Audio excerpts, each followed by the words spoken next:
Hi students, welcome to the second lecture of series of lectures on distributed computing.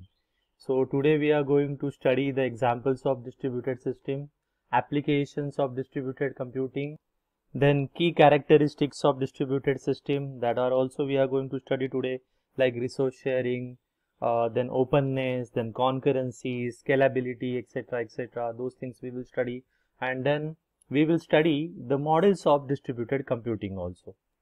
So first we will see some examples of distributed system. In last lecture we studied the basics of distributed systems, where we studied that distributed system is nothing but it is a collection of nodes, it is a collection of computers, that computers are connected with each other using a network, and they will share a common middleware software, and they will have their own distributed computing software also. And one diagram I have shown you to understand the distributed computing. So in last lecture we covered that. So in today's lecture we are going to see some examples like intranet, internet, www, world wide web, email. These are some examples of distributed system. Now how internet is an example of distributed system? See, internet is again, it is a collection of nodes, it is a collection of computers. There are so many computers around the world are connected to each other using some network, and all these computers can share their resources, can share their information, can send information from one computer to another computer. Message passing is possible. So that's why internet is an example of distributed computing. Now second big example of a distributed system is telecommunication network. Now why telecommunication network, that is telephone network or cellular network, is an example of distributed system? First we need to understand what is telecommunication. Telecommunications are the means of electronic transmission of information over the distances, correct? So the information may be in the form of voice, telephone call, or maybe in data, maybe in images or the video. Today telecommunication is used to organize more or less remote computer system into telecommunication networks. So we need to understand that telecommunication network is an arrangement of computing and telecommunication resources for communication of information between distant locations. So that's why telecommunication network is a distributed system. Other examples are like network of branch office computers. You can take any company, if they have the network of branch office computers, then information system to handle the automatic proceeding of orders, then real-time process control, for example, aircraft control system. This is also one example of distributed system. Then electronic banking, airline reservation system, sensor networks, mobile and pervasive computing system. These are some examples of distributed system. Now how banking system is a example of distributed systems? We know that if we are keeping the data on different computers, then we will say that that is a good distributed system, correct? So our database in banking system, our database is distributed in distributed format. It is located in different locations, and whenever you will do a transaction, it is possible that it can be a replica. So whenever you will do a transaction, you need to do same operation on all the replicas, correct?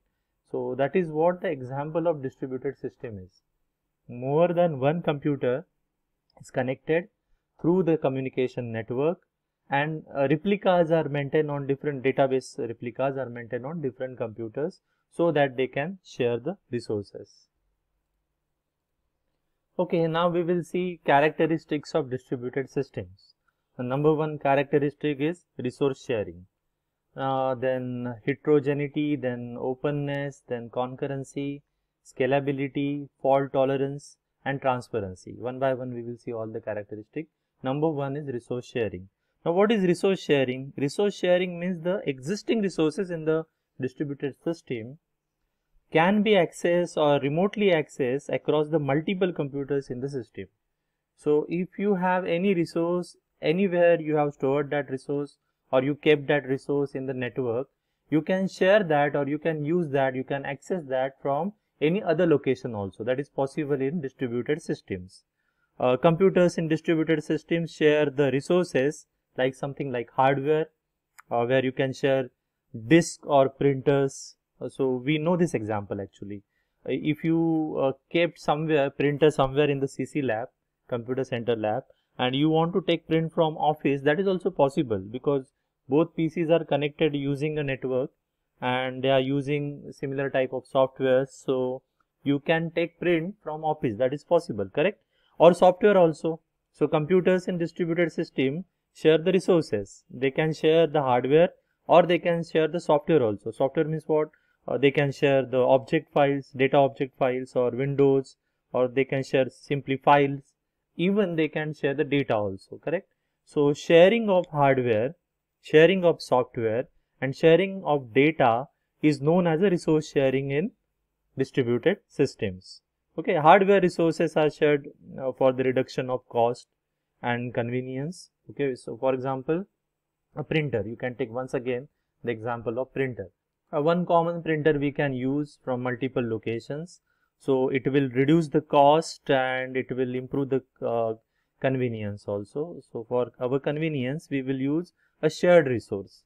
Or data can be shared for consistency and exchange of information.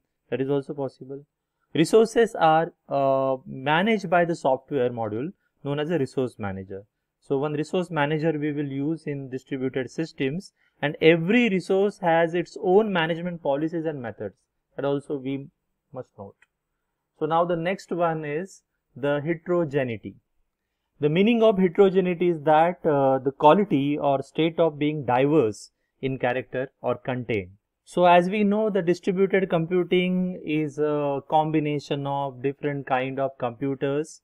So this distribution system components can have variety and differences in network, especially in hardware, in programming languages, or in computer operating systems, or in implementation also by the developers. So they can have a diverse, we will say, components. The next characteristic of distributed system is openness. Now what is openness? The word suggests its meaning. Openness means what? The openness of the system for extension and improvements.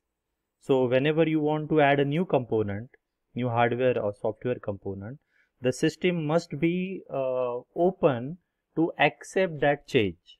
So new component must be easily integrated with the existing components. The next characteristic is concurrency. What is concurrency? It is actually a property of a system which is representing the fact that multiple activities are executed at the same time. Concurrent execution is possible of different activities on multiple computers at a time, multiple machines at a time in distributed system. Now this concurrency reduces the latency and increases the throughput in the distributed system. Next characteristic is scalability. Now what is scalability? It is concerned with the system's growth, how the system handles its growth. Now growth means what? If number of users are increased, or suppose in distributed system number of computers are increased. So how the system will handle that particular growth, that is what the scalability. That means what? Your system should be scalable. Components can be added at any time. So your system should handle that particular increase or growth in the system easily. Components should not need to be changed when we scale the system. That is what the characteristic of distributed computing. And next one, the next characteristic is fault tolerance. Now what is fault tolerance? In distributed system hardware, software or network, anything can fail. Computer can fail, or computer network can fail, or it is possible that software can fail. System must be designed in such a way that it is available all the time even after something has failed, and that is what called as a fault tolerance. So the fault should be tolerated, and if a system software or hardware or network fails, then the system should be capable of handling that failure. The next characteristic of distributed system is transparency. Now what is transparency? It is some aspect of the distributed system that is hidden from the user. In simple language, few things we keep hidden from the user so that system will look like a whole. Now what are these transparencies are? Number one is the access transparency. Now access transparency is nothing but the apparent difference between the local and remote access method. So user should not understand that from where he is actually accessing the resource. Then number 2 is location transparency, where the location of an object in the system may not be visible to user. Then concurrency transparency, where users and applications should be able to access shared data or object without interference between each other.